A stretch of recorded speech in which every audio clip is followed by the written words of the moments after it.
This harrowing video from the trade union building fire in Odesa exactly 3 years ago was broadcast around the world.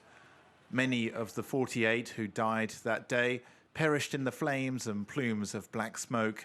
Some trapped inside jumped from the 5-story structure or were saved by Ukrainian pro-unity supporters, a fact often omitted in Russian media reports. Yet the deliberate Russian disinformation disseminated within hours after the tragedy has had far wider ramifications for Ukraine.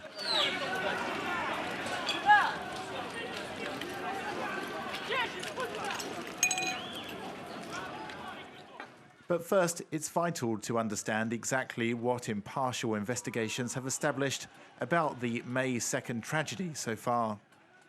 That day, Odesa-based football team Chornomorets was scheduled to play Kharkiv side Metalist. According to a UN human rights report, supporters from both teams had planned a peaceful pre-match rally for a united Ukraine.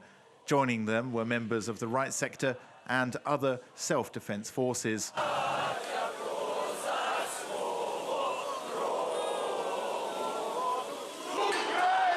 Around the same time, some 300 pro-Russian activists had gathered around half a kilometre away.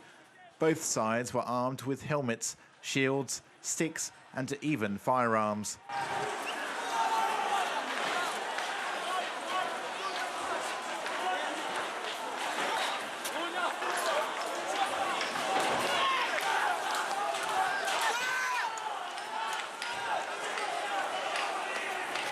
At 3:15 p.m, the large group of pro-Russian activists advanced on the United Ukraine rally to provoke the opposing crowd. Clashes rapidly escalated into mass street violence. Police were outnumbered and outgunned. 6 people died in the exchange of gunfire. Several hours later, approximately 200 pro-Russian supporters who had fled the clashes gathered at Kulikovo Pole Square. Soon after, a cluster of pro-unity supporters marched towards them, accompanied by riot police.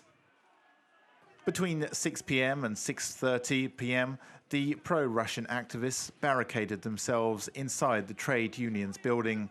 By 7:15, both sides were reportedly throwing Molotov cocktails at each other. A fire broke out. However, investigators have been unable to exactly pinpoint who started it. A UN report says firefighters arrived 40 minutes after the first phone call because of safety concerns. On that day, 48 people were killed and approximately 200 were injured. But to find out how Russian state media carefully selects and manipulates information about the Odesa tragedy, look no further than several news reports from this week. This is an example from Russia 24. Окружили его и подожгли. Они не давали людям выбежать из дома, те прыгали из окон с большой высоты, по ним стреляли и избивали уже спасшихся. In fact, no conclusive and reliable evidence has ever been released, blaming one side or the other for starting the fire. It's worth noting again, many pro-unity supporters in fact saved the lives of some of the pro-Russian activists. Scaffolding was quickly assembled to help the trapped flee. Meanwhile, the Kremlin's international broadcasting arm, RT, decided to follow a similar line. In RT's report, there was no mention about the clashes beforehand, also caught on video. These are a mere sample of biased views and conspiracy theories Russian state TV has wielded.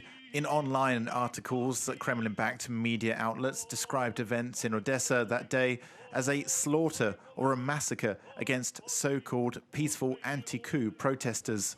But the horrific stories played out through Russia's state-controlled media outlets served a much more important purpose.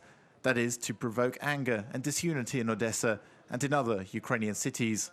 By encouraging this separatism and secessionism, analysts say President Vladimir Putin hoped to expand his ambitions for a so-called Russian Spring well beyond the current occupied areas of Donbass.